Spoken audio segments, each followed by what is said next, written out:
Level 1. The Cadet. You are choking on your own saliva in a concrete room that smells like burning pepper and panic. It is day 14 of public order training, and the instructors just pulled the pin on a CS gas canister inside a sealed bunker. You have a gas mask on, but they make you take it off. They tell you to state your name, rank, and badge number.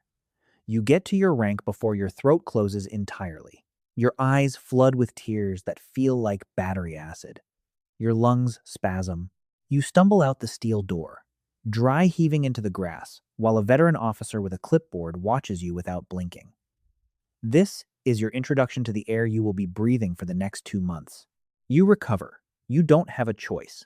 The World Cup is coming to your city in exactly 90 days, and the state needs bodies on the line. You are one of those bodies. They hand you a 15-pound polycarbonate shield. It feels heavy at first. After holding it for 6 hours straight on a blistering tarmac, the nylon straps cut deep into your forearms and your shoulder goes entirely numb. You learn to lock your elbows, to brace the bottom edge against your tactical boots, and to lean your entire body weight into the plastic to stop a charging mass. They put you in a mock city block at the academy. They play audio of European football ultras rioting, pumped through stadium speakers at 120 decibels. The noise vibrates in the center of your chest. It is deafening, primal, and terrifying. Instructors dressed in civilian clothes throw tennis balls, empty glass bottles, and wooden blocks at your shield line. You are told not to flinch. You flinch anyway. You get smoked for flinching. You do push-ups in full riot gear helmet, chest protector, shin guards, steel-toe boots until sweat pools in the chin cup of your visor and drips into your eyes. You are 21 years old. You thought police work was about stopping robberies and catching killers. Nobody told you it was about standing in a wall of human armor, preparing to fight thousands of drunken tourists who want to tear your city apart over a game. You go back to your dorm room. Your muscles are twitching. You smell like stale sweat and residual chemical gas. You try to call your girlfriend, but you are too physically drained to form a coherent sentence. She asks how your day was. You tell her it was fine. The erosion starts here. Level 2. The Shield Man. A glass bottle filled with urine shatters against the center of your visor, snapping your neck back. You do not reach up to wipe the blinding liquid away. If you move your arm, the interlocking shield wall breaks, and the mob surges through the gap. You are standing outside the stadium gates. It is the quarterfinals. The air is thick, suffocating, dominated by the smell of stale beer, horse manure, and the sharp, sulfurous sting of burning marine flares. The toxic red smoke sticks to the sweat pooling under your heavy protective collar. Inside, 80,000 people are watching a game. Outside, 15,000 ticketless. Furious men are trying to push through a steel barricade guarded by you and 50 other exhausted cops. Their collective chanting isn't just a sound, it is a physical mass, a deafening roar vibrating directly through the asphalt and up into the soles of your steel-toe boots. You lock the edge of your 15-pound polycarbonate shield over the shield of the officer to your right. You don't know his last name, but you know the frantic, ragged rhythm of his breathing. For 6 hours, you hold the line. You take the hits. They throw D-cell batteries, coins sharpened on the edges, and cobblestones pried from the historic plaza. Every impact against the plastic echoes inside your helmet like a hollow gunshot. Your forearms scream in agony. The muscles in your lower back lock up into tight, burning knots beneath your trauma pads. Something shifts in your brain on that line. You stop seeing individuals. The men draped in national flags. The screaming teenagers. Even the bystanders standing at the edges, they all blur into a single, writhing, hostile organism. You start viewing every civilian crowd as a collective threat vector. When you finally strip off the gear after a 16-hour shift, your hands remain locked in a rigid claw shape from gripping the handle for so long. You sit on the edge of a cot in a temporary staging area. Your spouse texts you to complain about a broken dishwasher. You stare at the screen. You cannot bridge the gap between their mundane world and the violence you just stood in front of. You set the phone face down and say nothing. Level 3. The Snatch Squad Operator. You are no longer holding the line, you are breaking it. You sprint headfirst into a wall of 2,000 enraged fans aiming for one specific man. You operate in a highly mobile, 5-man extraction team. The spotters identify the agitator, the guy throwing paving stones from the safety of the mob's center. The shields part for exactly 3 seconds. You burst through the gap. The sensory shift is violent. The protective barrier is gone, replaced instantly by the crushing weight of hostile bodies. You are completely surrounded. The air smells intensely of spilled lager, cheap cocaine, and the coppery tang of fresh blood. The roar of the crowd changes from a unified chant to a chaotic frenzy of raw aggression. You reach the target. This is high risk, brutal, close quarters combat. You do not use the clean submission holds practiced on padded mats. You use sheer, overwhelming force. You grab his jacket collar, twist it to choke off his airway, and drive your knee into his thigh to buckle his legs. He swings a lit marine flare at your face. The burning magnesium sears a line across your visor, leaving a permanent, melted scar across your line of sight. Unseen hands grab at your tactical vest, trying to pull you down into the crush. If you fall here, under thousands of stomping boots, you do not get back up. Your team forms a tight wedge, dragging the thrashing ringleader backward toward the police line. You throw him behind the barricades and collapse against a concrete pillar, chest heaving. The extraction took exactly 45 seconds. It felt like an hour. You do this 6 more times before midnight. Your knuckles are split. Your shoulder is hyperextended, and your heart rate hasn't dropped below 140. When you finally go home, the silence of your bedroom is suffocating. You lie staring at the ceiling, your nervous system still violently redlining. Your partner reaches out to touch your arm in the dark, and you violently flinch, instinctively bracing for an impact. They pull their hand back. The space between you grows another inch. Level 4. The Grenadier. You pull the trigger on a 40mm launcher, and the heavy, hollow thump recoils deeply into your bruised shoulder. You are the escalation. The shield line holds the ground. The snatch squads extract the targets. But when the mob turns into an uncontrollable tidal wave, the platoon sergeant looks at you. You carry the heavy ordnance, a bandolier of CS gas canisters, flashbangs, and kinetic impact rounds hangs heavy across your chest protector. The canister arcs over the helmeted heads of your unit and detonates in the center of the riot. The initial pop is followed by the violent hiss of expanding white chemical smoke. The distinct, acrid stench of cordite and burning plastic cuts through the background smells of sweat and stale alcohol. For 10 seconds, the crowd breaks, choking and scattering in blind panic. But the wind in the tight urban canyon of the stadium district is unpredictable.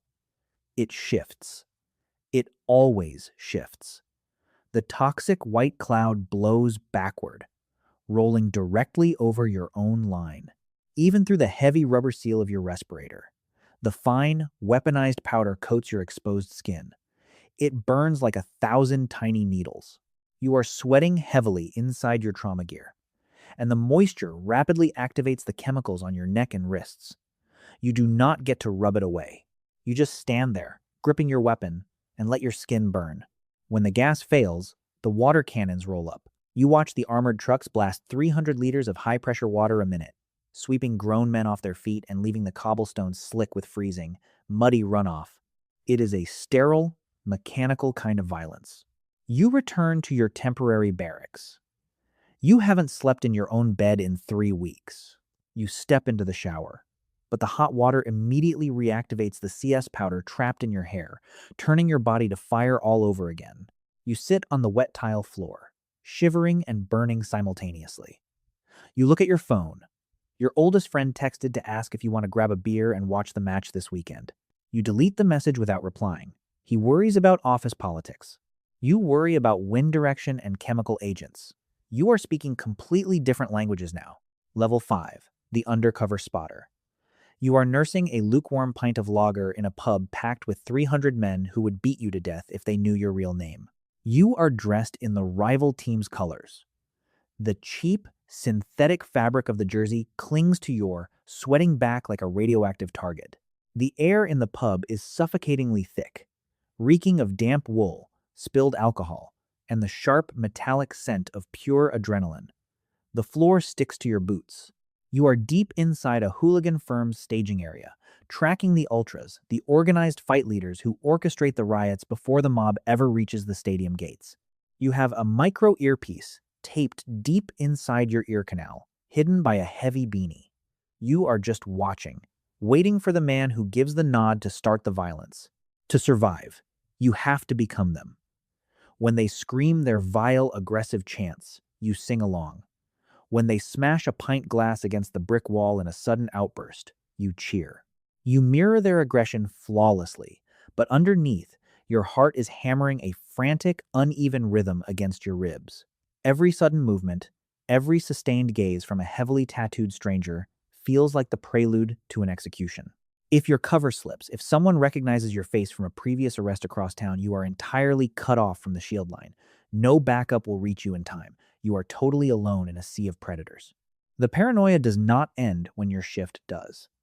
The hypervigilance wires itself permanently into your brain circuitry. 3 days later, you are standing in a perfectly safe, brightly lit grocery store on your rare day off. A teenager drops a glass jar of pasta sauce 2 aisles over. At the sudden shatter, you instinctively drop your center of gravity, blade your stance, and scan the exits. Your spouse watches you do this with a look of quiet heartbreak. They ask why you can't just relax, why you always insist on sitting facing the door at restaurants. You don't have the words to explain that you no longer see normal citizens. You only see covers, threats, and ambush points. You are losing your mind in plain sight. Level 6, the platoon sergeant. You are bleeding from a gash under your visor, but you do not reach up to wipe it away because 40 exhausted cops are staring at the back of your helmet, waiting for an order. You are the conductor of this violence.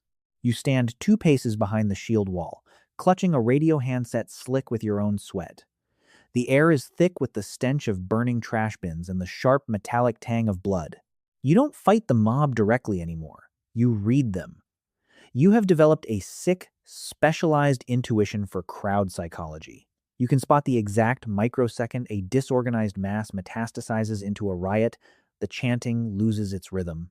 The ordinary fans vanish from the front rows, replaced by young men pulling up balaclavas and tightening their shoelaces.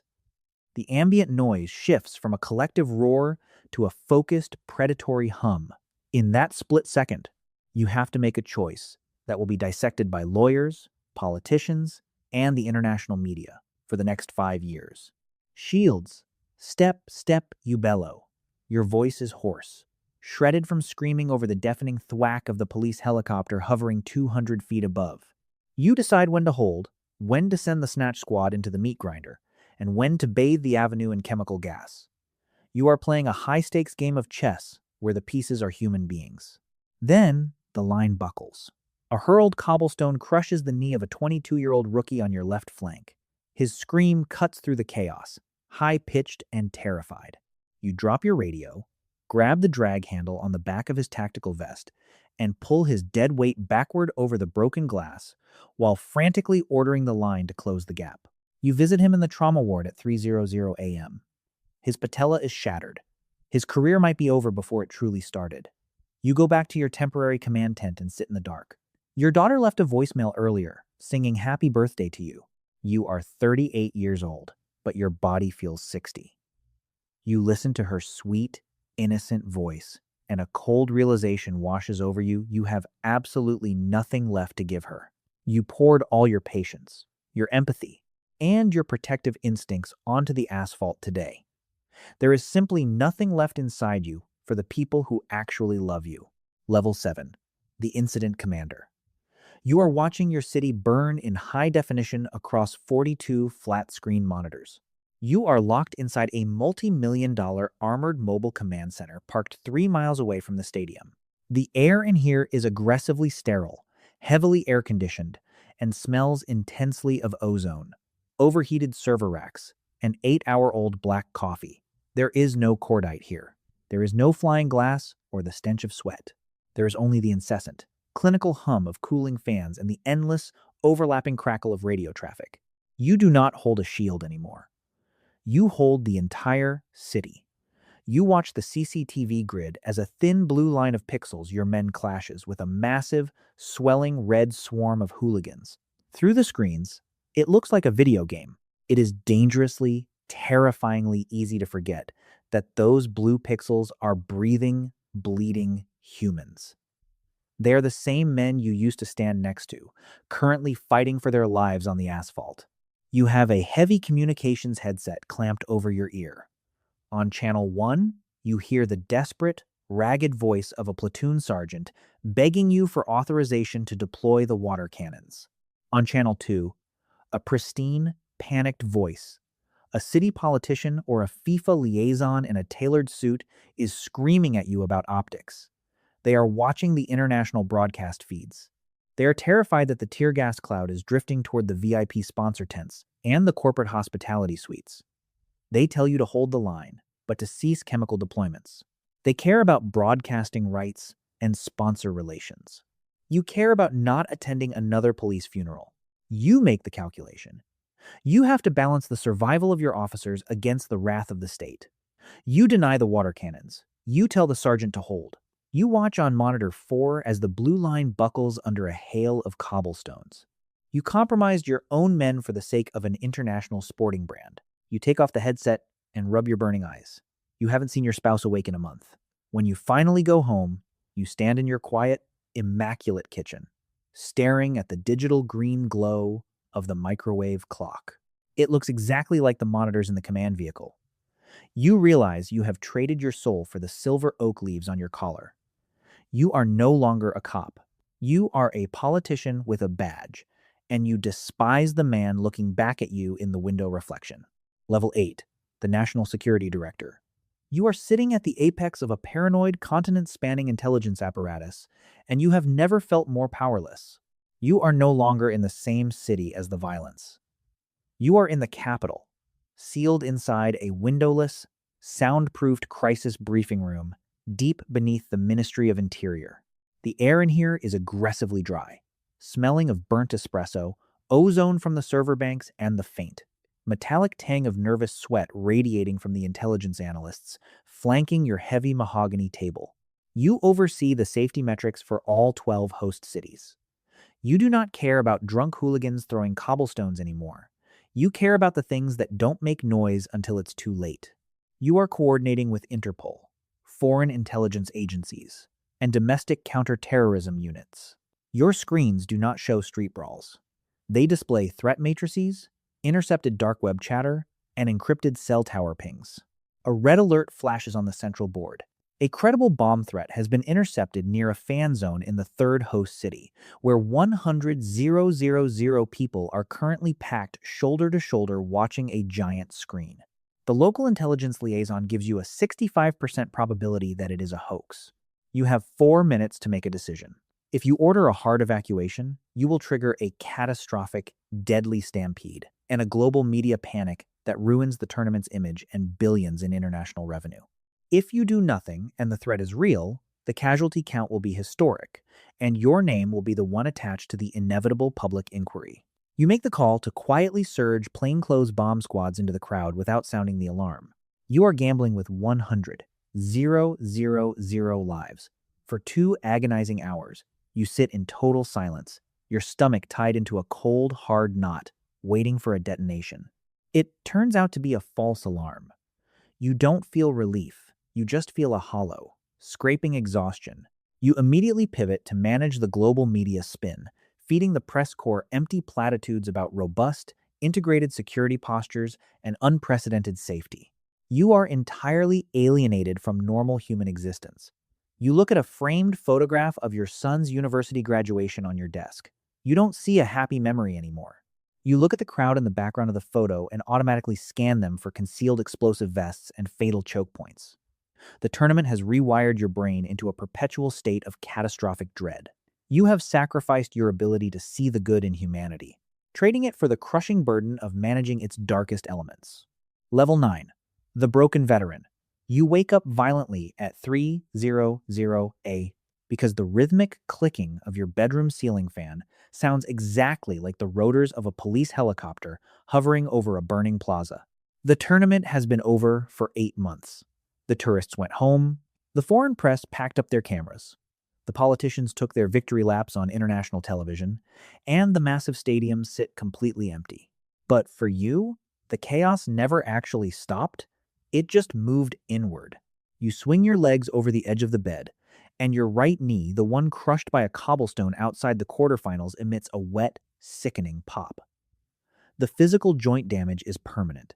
The department doctor gave you a 30% disability rating and a bottle of heavy painkillers. You dry swallow two just to make the walk down the hallway to the kitchen. The house is deafeningly quiet.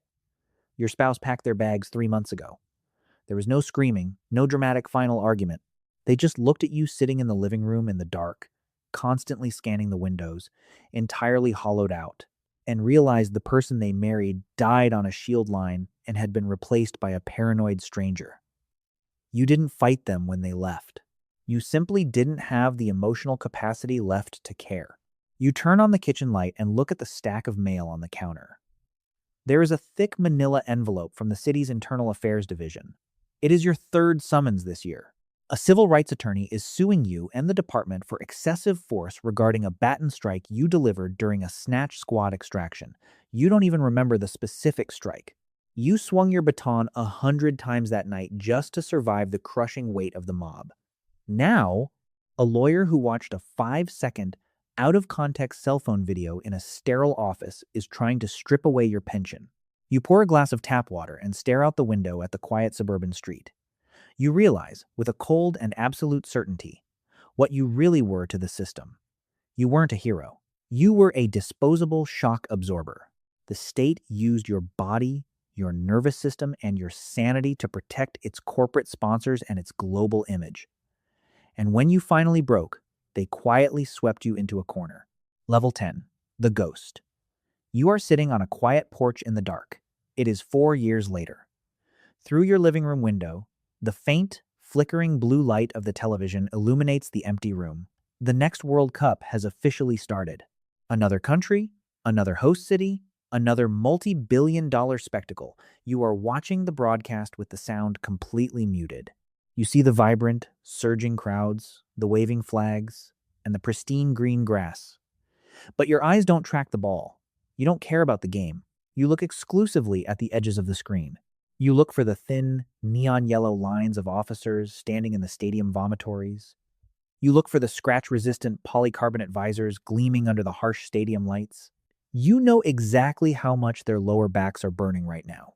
You know exactly what the air smells like inside that stadium. You step off the porch and into the cool night air. In the far distance, carried softly on the wind, you hear the faint, rising wail of a police siren. It sounds exactly the same here as it did there. It always sounds the same. You finally understand the terrible, unspoken truth of the world. The state will always build its monuments, and the crowd will always, eventually, want to tear them down. The politicians and the corporate sponsors need a wall to place between their pristine spectacle and the chaotic, roaring mob. And walls are built with bricks. You were never a hero. You were just a brick. And when you finally cracked under the pressure, they simply threw you out and laid a fresh one in your place. Somewhere right now, in a sterile, fluorescent-lit recruiting office, a 19-year-old kid is filling out an application. He is looking at a glossy brochure showing police officers smiling, shaking hands, and doing noble work in their communities. He thinks he is signing up to catch killers and save lives. He wants to matter. He doesn't know about the concrete gas chambers. He doesn't know about the crushing weight of a 15-pound shield, or the razor-sharp edges of shattered cobblestones, or the suffocating smell of burning plastic and stale blood. He has absolutely no idea that the system will systematically harvest his youth, his empathy, and his cartilage just to protect an international broadcasting schedule. He will sign the paper. He will put on the armor. He will stand on the exact same asphalt where you stood, locking his elbows, waiting for the glass bottles to fly in the dark. He will figure it out. They always do. The cycle continues.